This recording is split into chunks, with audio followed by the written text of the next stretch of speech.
बिस्मिल्लाहिर्रहमानिर्रहीम। अस्सलाम वालेकुम स्टूडेंट्स, कैसे हैं सब लोग। उम्मीद करता हूँ सब लोग खैरियत से होंगे। Welcome to Falcon Academy. आज इस वीडियो में आपके साथ शेयर करने जा रहे हैं असाइनमेंट नंबर 1 का सोल्यूशन इंग्लिश 508 का। काफ़ी लोगों की डिमांड थी कि इंग्लिश 508 का असाइनमेंट का सोल्यूशन अपलोड करें, तो इसी चीज़ को मद्देनज़र रखते हुए आप लोगों के लिए असाइनमेंट नंबर 1 इंग्लिश 508 का सोल्यूशन शेयर करने लगे हैं। तमाम दोस्तों से गुजारिश है कि चैनल को सब्सक्राइब करें, लाइक करें और शेयर करें। तो चलते हैं जी असाइनमेंट नंबर 1 की तरफ। इसकी जो ड्यू डेट का तो मुझे नहीं पता, लेकिन ये इसमें जो लेक्चर्स हैं वो 1 से लेकर 11 तक इसमें लेक्चर को इंक्लूड किया गया। ये 20 नंबर की असाइनमेंट है।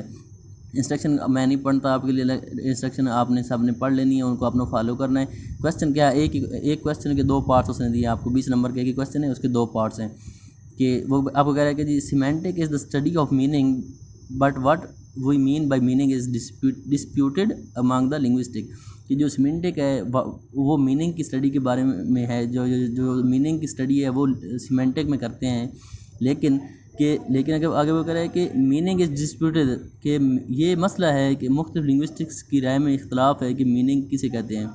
तो आपने क्या करना है, read sufficiently about the different theories of meaning. आपने मुख्तलिफ थ्योरीज़ को, मीनिंग के बारे में जो थ्योरीज़ हैं उनको पढ़ना है, और उसके बाद and answer the following question. और उसके बाद आपने जो नीचे आपको 2 क्वेश्चन दिए हुए हैं उनको आपने आंसर करना है।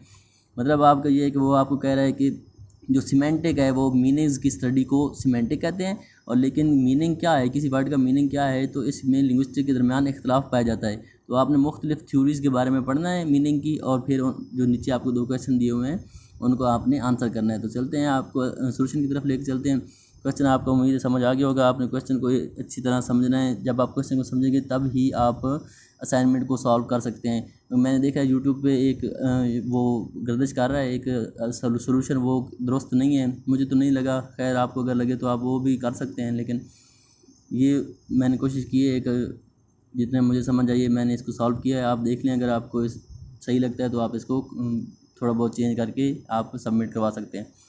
तो चलते हैं सोल्यूशन की तरफ। सोल्यूशन में है जी, पहला क्वेश्चन मैंने लिखा है कि पहला क्वेश्चन है कि what kind of theory of meaning is best suited to the linguistic facts. कि लिंग्विस्टिक फैक्ट्स के लिए कौन सी जो थ्योरी ऑफ मीनिंग है वो बेस्ट सूट करती है। आपने इसका जवाब देना है। 10 नंबर का आपका ये क्वेश्चन है।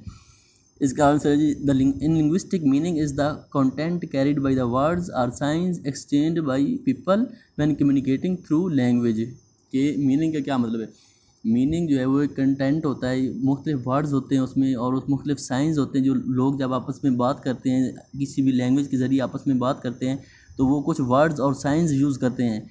तो लिंग्विस्टिक में क्योंकि वो एक दूसरे से उन वर्ड्स और साइंस का कुछ ना कुछ मीनिंग होता है, तब वो एक दूसरे के साथ बात कर सकते हैं। तो मीनिंग बहुत ज़्यादा ज़रूरी है, मीनिंग की समझ आना। कोई बंदा आपसे बात कर रहा है और आपको अगर मीनिंग की समझ नहीं आई तो आप उससे क्या बात करेंगे।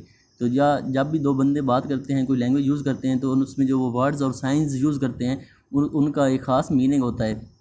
Restated the communication of meaning is the purpose and function of language. कि जो कम्युनिकेशन है ना, कम्युनिकेशन ऑफ मीनिंग जो है, ये जो मीनिंग का एक दूसरे को समझ आना है, वो किसी भी लैंग्वेज का फंक्शन और उसका पर्पस होता है। आप जब किसी से बात करते हैं तो अगर उसको आपकी बात की समझ ही नहीं आई, आपके वर्ड्स का उसको मीनिंग ही नहीं पता, तो वो आपसे क्या बात करेगा। तो इसलिए मीनिंग की इंपॉर्टेंस आपको इस तरह आनी चाहिए। आपने थोड़ा बहुत मीनिंग की इंपॉर्टेंस के बारे में और मीनिंग के बारे में आपने लिख लेना है। तो इसके बाद लिखने के बाद आगे आपने लिखनी है कि मीनिंग की मुख्तलिफ थ्योरीज़ आपने देखनी है। कि ये 3 थ्योरीज़ हैं, इनको आपने फर्दर नेट पे सर्च करके देख भी सकते हैं। Meaning theories is a different views about the nature of meaning. ये जो मीनिंग की थ्योरीज़ हैं, ये मुख्तलिफ लोगों के मीनिंग के बारे में मुख्तलिफ व्यूज़ हैं।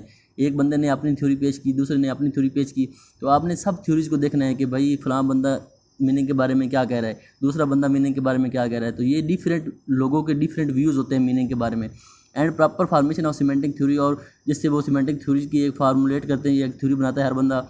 देयर आर रफली 3 थ्योरीज अबाउट मीनिंग। तो 3 किस्म की थ्योरीज मीनिंग के बारे में पाई जाती हैं। पहली है जी द डेनोटेशनल थ्योरी, और दूसरी जी कंसेप्चुअलिस्ट थ्योरी, और तीसरी जी द प्रैग्मेटिक थ्योरी। ये 3 किस्म की थ्योरीज हैं मीनिंग की। आपने इनको फर्दर नेट पे सर्च करके इनके बारे में थोड़ा बहुत डाटा आपने अपने जहन में बिठा लेना है कि ये भाई क्या क्या बात है इसमें वो कर रहा है। मैंने ये पढ़ी है, लेकिन मुझे ये जो प्रैग्मेटिक थ्योरी ये बेस्ट लगी, क्योंकि आपसे वो पूछ रहा है कि कौन सी थ्योरी बेस्ट है, आपने वो बतानी है। तो मैं कह रहा हूँ कि the four above mention theories in my opinion pragmatic theory of meaning is best suitable to the linguistic facts. कि जो प्रैग्मेटिक थ्योरी ऑफ मीनिंग है वो बेस्ट सूटेबल है लिंग्विस्टिक फैक्ट्स के लिए। क्यों, आपने वजह भी बतानी है। एक आपने तो बता दिया कि भाई बेस्ट कौन सी है, लेकिन आपके 10 नंबर का क्वेश्चन है, आपने उसको कोशिश करना है कि उसको अपने फैक्ट्स के ज़रिए जस्टिफाई भी करना है कि भाई आपको क्यों वो अच्छी लगी है। It defines the meaning of an expression, क्योंकि ये इसमें मीनिंग के साथ साथ एक्सप्रेशन का इस्तेमाल करते हैं लोग। जो प्रैग्मेटिक्स थ्योरी है ना मीनिंग्स की, उसमें मीनिंग्स के साथ साथ एक्सप्रेशन का भी तबादला हो रहा था लोगों में, because it identifies the meanings of an expression with the use that is made by participant in an interaction कि क्योंकि जब इसमें क्या होता है प्रैग्मेटिक थ्योरी में ये होता है कि जब दो लोग आपस में बात करते हैं वो वर्ड्स के साथ साथ एक्सप्रेशन का भी तबादला करते हैं आपस में, तो एक्सप्रेशन से भी लोगों को चीज़ें समझ आ जाती हैं।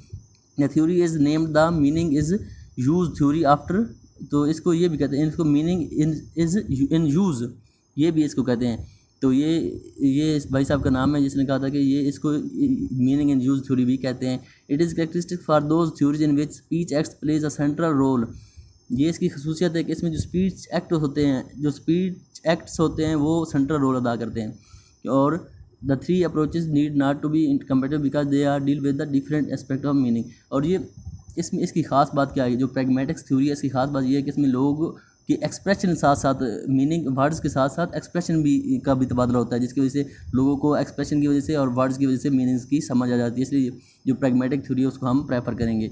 ये आपका क्वेश्चन नंबर 1 था। अभी चलते हैं जी क्वेश्चन नंबर 2 आपका है जी, how can words fail to mean what they mean, कि कुछ अल्फाज जो होते हैं वो अपना मतलब बयान करने से कासिर क्यों होते हैं या क्यों फेल हो जाते हैं। आप किसी बंदे से बात करते हैं लेकिन आप जो कहना चाहते हैं वो अगला बंदा समझ नहीं सकता, क्योंकि वर्ड्स तो आप अदा कर लेते हैं लेकिन उन वर्ड्स को समझने में अगला बंदा गलती कर देता है, जिसकी वजह से जो वर्ड्स होते हैं वो अपना मकसद पूरा नहीं कर पाते। ये क्वेश्चन है, आपने क्वेश्चन को गौर से समझना है कि कुछ वर्ड्स क्यों फेल हो जाते हैं कि वो अपने मीनिंग अगले बंदे को नहीं समझा सकते। तो ये आपका क्वेश्चन है, आपने वजह बतानी है कि क्यों फेल होते हैं। One of the factors which makes defining the notion of words fairly difficult even linguistic is there ambiguity, के सबसे जो मेन फैक्टर है ना कि जो वर्ड्स अपना मीनिंग शो नहीं कर पाते या अपना मीनिंग अगले बंदे को नहीं समझा सकते, वो इनकी एम्बिग्विटी है, क्योंकि इनके स्ट्रक्चर जो है वो एम्बिग्विटी होता है या इनमें जो इनका स्ट्रक्चर होता है वो ठीक नहीं होता, क्योंकि एक वर्ड के साथ हज़ारों मीनिंग्स अटैच होते हैं। एक कॉन्टेक्स्ट में एक वर्ड का एक मीनिंग है, दूसरे कॉन्टेक्स्ट में आप लेंगे तो उस वर्ड का और मीनिंग होगा। तो ये बोलने वाले के एक्सप्रेशन पे और उसकी वो किस कॉन्टेक्स्ट में बात कर रहा है, कॉन्टेक्स्ट का बहुत ज़्यादा अमल दखल है किसी भी वर्ड के लिए। तो ये क्योंकि इनके स्ट्रक्चर में एम्बिग्यूटी पाई जाती है, इसलिए ये कुछ वर्ड्स होते हैं वो अगले बंदे को समझ नहीं आते। Hence depending on its context, वो कॉन्टेक्स्ट की बात करें कि कॉन्टेक्स्ट के हिसाब से हर वर्ड का मतलब चेंज हो जाता है। द टर्म वर्ड में रेफर टू डिफरेंट थिंग्स, कि एक वर्ड वो मुख्तलिफ चीज़ों को रेफर कर रहा होता है। फर्दर मोर वर्ड्स में occur in a great variety of manifestation है, और इसमें वैरायटी ज़्यादा पाई जाती है कि हर कॉन्टेक्स्ट में हर वर्ड का अलग से मीनिंग होता है। ताकि इसलिए जब आप किसी बंदे से बात करते हैं अगर उसको वो वर्ड के कॉन्टेक्स्ट को नहीं समझ सकता तो वो फिर वो वर्ड फेल हो जाता है कि वो अगले बंदे को अपनी बात या अपना मतलब क्लियर समझा सके। तो ये एक मेन रीज़न है इसकी। Word can also fail to mean what they means because of different meanings attach to one word, के मुख्तलिफ मीनिंग अटैच होते हैं किसी एक वर्ड के साथ due to different semantics and pragmatic roles of the word, क्योंकि किसी भी वर्ड के मुख्तलिफ प्रैग्मेटिक्स और सीमेंटिक रोल्स होते हैं तो वो अगला बंदा अगर उनको ना पहचान सके तो वो उनका मीनिंग नहीं समझ सकता। You can see that at surface level some words may be show one meaning but at the deeper level, ऐसा भी हो सकता है कि कुछ वर्ड्स होते हैं वो सरफेस लेवल पे उनका और मतलब बनता हो, लेकिन जब डीपर लेवल पे आप उनको देखेंगे तो उनका मतलब चेंज हो जाता है। तो ये भी एक रीज़न है। But this there are also impact on the context, वो फिर कंटेक्स्ट की बात कर रहा है कि कंटेक्स्ट का तो हर कंटेक्स्ट में हर वर्ड का मीनिंग चेंज हो जाता है। Maybe in some context a word has different meaning as compare to the other context, हो सकता है कि एक कंटेक्स्ट में एक वर्ड का एक मतलब हो दूसरे में दूसरा मतलब हो। So due to the above mention reason word can fail to mean what they mean, तो ये मुख्तलिफ 3-4 रीजंस हैं जिनकी वजह से जो वर्ड्स हैं वो फेल हो जाते हैं अपना मकसद समझाने के लिए अगले बंदे को। तो ये आपके 2 क्वेश्चन, इतना ज़्यादा मुश्किल क्वेश्चन नहीं है, आपने कोशिश करनी है इनको थोड़ा बहुत चेंज करके आप अपना असाइनमेंट सबमिट करवा सकते हैं। दुआओं में याद रखिएगा, अपना बहुत ज़्यादा ख्याल रखें और चैनल को सपोर्ट करें। अल्लाह हाफिज़।